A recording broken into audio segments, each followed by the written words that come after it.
Most people will never build real wealth from investing. Not because the market is unfair, not because they started too late, not because they did not have enough capital, because they never had a framework. Welcome to the ProfitByFriday.com podcast, where we replace guessing with process, emotion with discipline, and noise with one clear idea every single week. Now, let us get into it. Think about how an ocean liner moves. A ship the size of 3 football fields does not turn quickly. When the captain decides to change course, he begins the maneuver miles before the destination is visible. The wheel turns slowly. The ship responds slowly. By the time anyone watching from the shore notices the change in direction, the decision was made long ago. The ship is already committed. Institutional investors operate the same way. A large fund managing $10 billion cannot buy a meaningful position in a stock the way a retail investor can. A retail investor decides on a Tuesday morning, opens the brokerage app, and the order is filled in seconds. The fund cannot do that. If it tries to buy all at once, it moves the price against itself. It pays more for every share as it buys. So instead, it spreads the purchase across days, weeks, sometimes months. Small, consistent orders, quiet accumulation. By the time the position is fully built, the stock has already started moving. Not because of news, because of the weight of the money that has been quietly entering. This is the gap that most retail investors never understand. They watch the news, they wait for the announcement, they see the price move, and then they act. But the institutional investor acted before the announcement. The announcement is confirmation of what the fund already concluded 6 weeks earlier. The gap between when institutions move and when retail investors react is not a few hours. In many cases, it is measured in weeks. There is a second analogy that explains why this happens. Think about a supermarket chain preparing for a major product launch. The trucks do not arrive on launch day. The stockroom fills up 3 weeks before. The shelf space gets rearranged. The refrigeration units get tested. By the time the product appears on the shelf and the customer sees it for the first time, the preparation has been underway for a month. The customer only sees the launch. The supermarket has been building toward it the entire time. Institutional buying works the same way. The stock price is the shelf. The fund is the supply chain. The news event is the launch day. Most retail investors only see the shelf. So the question is not whether institutions move before the stock moves. They almost always do. The question is whether the evidence of that movement is visible in the data that retail investors have access to. And the answer is yes, it is visible. It is just not where most retail investors think to look.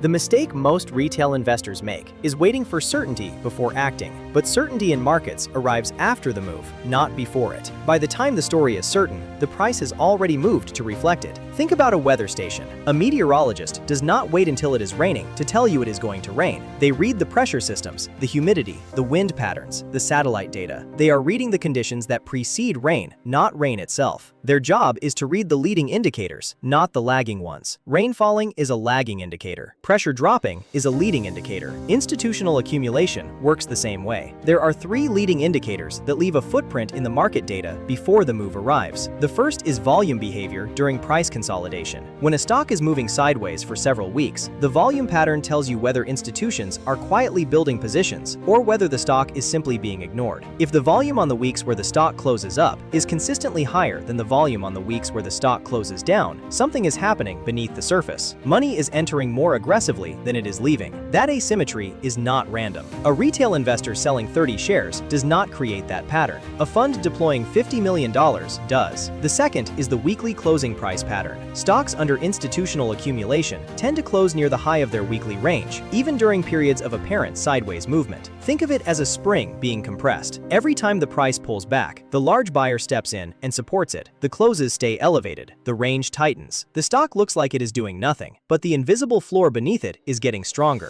When the spring releases, the move is sharp, and it surprises the investors who were watching the news instead of the price structure. The third is the relationship between price and the broader market. When the general market sells off sharply and a specific stock barely moves or recovers quickly, that relative strength is a signal. It means someone is holding the stock and choosing not to sell when everyone else is selling. That someone is not a retail investor checking their phone at midnight. That is a patient institutional holder who has decided the stock is worth holding at current prices, regardless of the short-term noise. 3 signals: volume asymmetry during consolidation, weekly closes near the high of range, relative strength during broad market weakness. None of these are secrets. All of them are available in the basic price and volume data any investor can access for free. Here is the honest summary of what separates institutional behavior from retail behavior.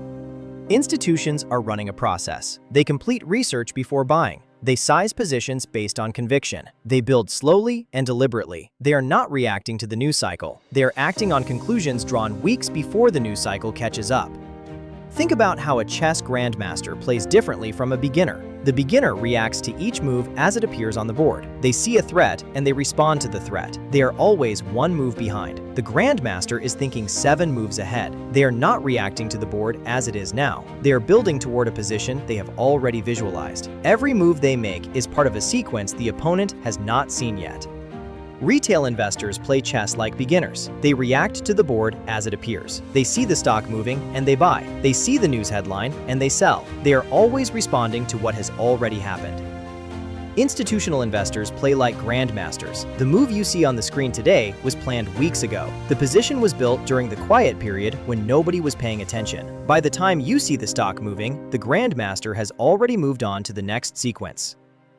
The framework does not require you to become an institution. You do not need $10 billion and a research team of 30 analysts. What the framework requires is that you learn to read the same signals the institution leaves behind: volume behavior, price structure, relative strength. These signals are in the data. The data is free. The skill is knowing what to look for. Amateurs watch the news. Investors read the signals the news cannot tell you. Visit ProfitByFriday.com today. Subscribe free to the Friday Flash, where you will receive one stock fully evaluated through the Clear framework every Friday, so that you know everything about the company before you decide to invest. No noise, no hype, just the analysis that matters. We trade for cash flow. We invest boring to build legacy. See you in the next episode. Bye for now.